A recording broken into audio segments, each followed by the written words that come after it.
Lasagna Deshar, one.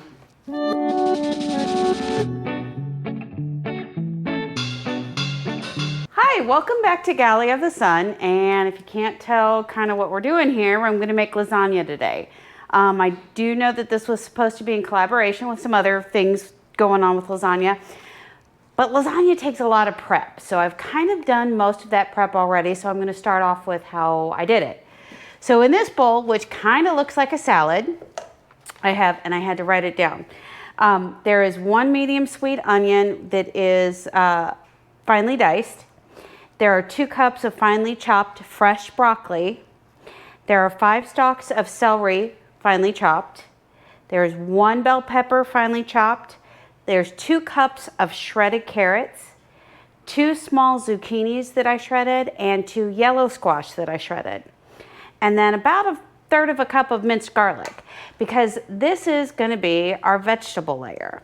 And this is, we find that it makes it super good.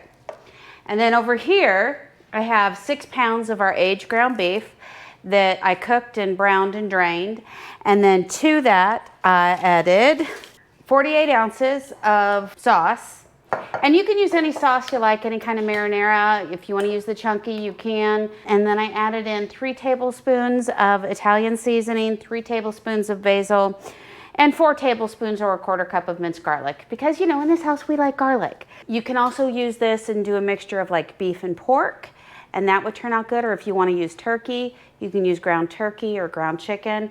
You may find that you need to season it a little more if it's a little of those blander meats. And then in here is about 6 tablespoons of a really good Italian seasoning, and 5 eggs, and 60 ounces of ricotta, because this is also one of our layers, and about a cup of grated parm. Now, over here you see I have a lot of cheese. So I have about 4.5 pounds of shredded mozzarella, and then I've got this big bag of the finely shredded Parmesan Romano. This is going to be used in the top.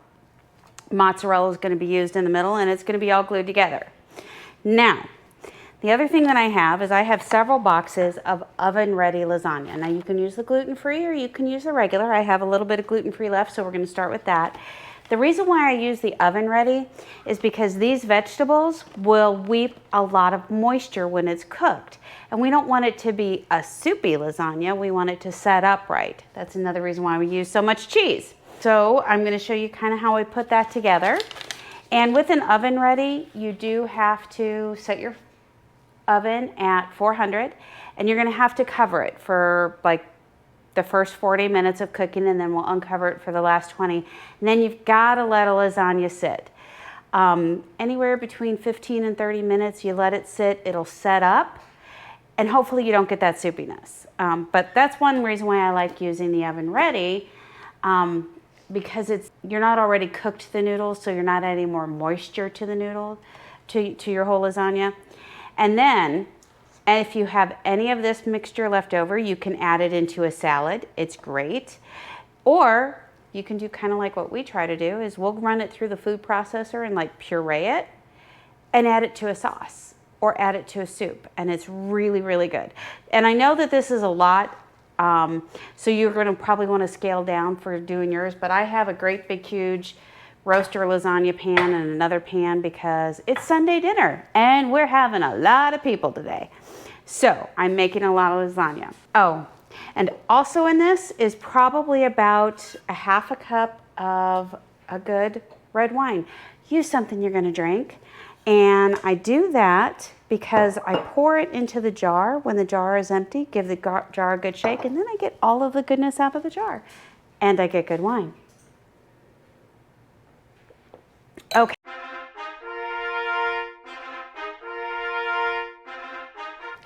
So you need a little bit of sauce in the bottom, and, you know, a little bit of a jar.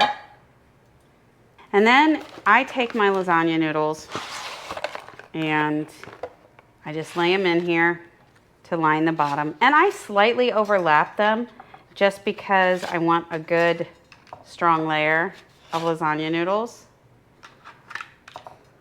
And that's okay.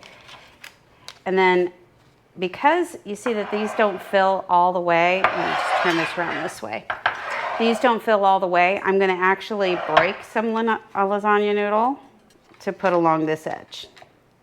From there, I go with my next layer. And I try to go with the meat layer at the bottom.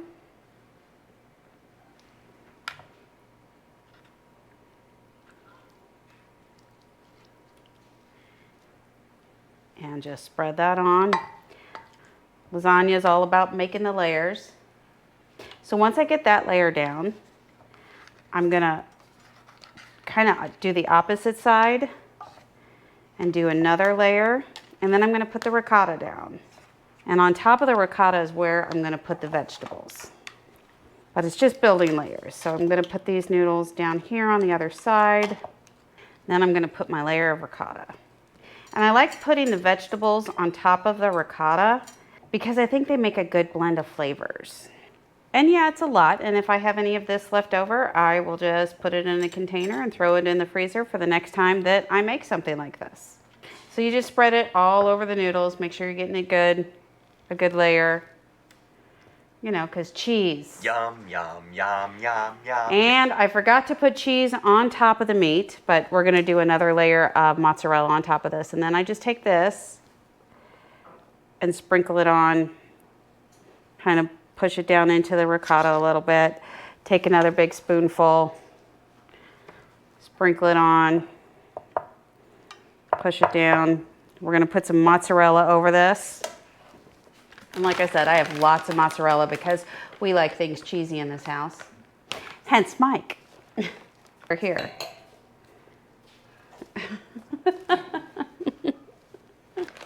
We all know he's cheesy, right? Cheesy, goofy. That's why we keep him around. Okay, Mike's gonna come in and tell you about this lasagna collaboration because he knows about it and I don't. So Mike, if you don't mind saying something. Absolutely. So, this collaboration is organized by Jim of Jim's Kitchen. You can find all of the contributors by searching hashtag Lasagna Day 2023. Okay, so over the mozzarella, I'm pouring a little bit more sauce. And I might need a little more sauce. So this was 4 jars that I got. I do have some more in the pantry, so if I need it, I'll use it. And now we start going with the noodles again. Now I'm gonna put another meat layer down, and then I'm gonna put cheese on top of this meat layer. And I'll probably have to get out one more jar. Like I said, we are doing a very large Sunday dinner today. I think we're gonna probably have something like 20, 25 people here. So this is why I'm making so much. And the nice thing about this is if we're not ready to eat yet, I can just leave the oven on warm and keep it nice and warm in the oven, which is awesome. More cheese, because you know, cheese is glue. So we got lots of cheese. Now what I'm gonna do here, because we're right at the top, is we're gonna do another layer of noodles. Now I'm gonna use this sauce, we're gonna pour it over the top. Because this is the top layer. And I could use the meat sauce for this too. And I may have made way too much here, but that's okay because leftovers are good and that's good with spaghetti. We just add some more sauce to it. I am going to throw some mozzarella over it. And this is a 1.13 pound bag, so I've used almost all of that in here. I'm probably gonna use about 2/3 of it in here. And we're gonna cover the top really good with cheese, a nice thick layer of cheese because, you know, who doesn't love cheese? Now it's in this layer where we're gonna use the Parmesan Romano and put it over the top. And again, I'm just grabbing it by the handfuls, throwing it on top. But every family that makes lasagna usually makes it a little differently. They put their own twists and spins and what their family likes on it and in it. So this was about 3 handfuls of the parm on top. Okay, so this one is done. Now this is like a 9 by 13. This is probably what you'd normally make for your family. So do I have a whole lot extra here? I do. And that's okay because I need to make this other big pan. So what we do at this point, and I've got my roll of foil out here, but I'm not going to make it, I'm going to kind of seal it, but I want it to be a little tinted because I don't want it to pull off all of the cheese. So you see I have it puffed up a little bit so that it doesn't stick to the cheese so much. And then we're going to put this in the oven and we're going to bake it at 400 for about 40 minutes. And then we're going to take the foil off and let the top nicely brown and finish cooking for about another 20 minutes. Okay, so I am going to go do my other pan and get these in the oven and see you back when we pull these out. All right. Okay, so it's out of the oven. So we did 40 minutes with it covered with foil, and then we did 20 minutes uncovered, and you get this beautiful, beautiful lasagna. And the other one is back here, and I actually had enough to make another large tray of lasagna that is in the oven right now. So let's cut this and find somebody who wants to taste test it with me. It has rested for 30 minutes, and it's still really hot. Oh, and it does look like it's not too soupy, which is exactly what we wanted. Let's see if I can get this out. Oh, look at that wonderful yumminess.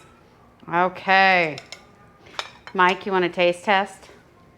And look, there's no soupiness in it because I use the oven-ready noodles. And second glass, just saying. All right, to give it a second to cool, once again, thank you to Jim of Jim's Kitchen for hosting this collaboration. Remember, hashtag Lasagna Day 2023 and watch all the episodes in this collaboration.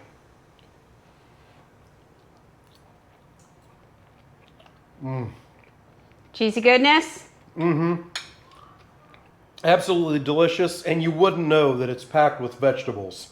So if you're trying to sneak that past your kids, this is the way to do it. Shh, we can't tell our friend. So thank you very much for joining us today here on Galley of the Sun, and we'll see you next time. Bye.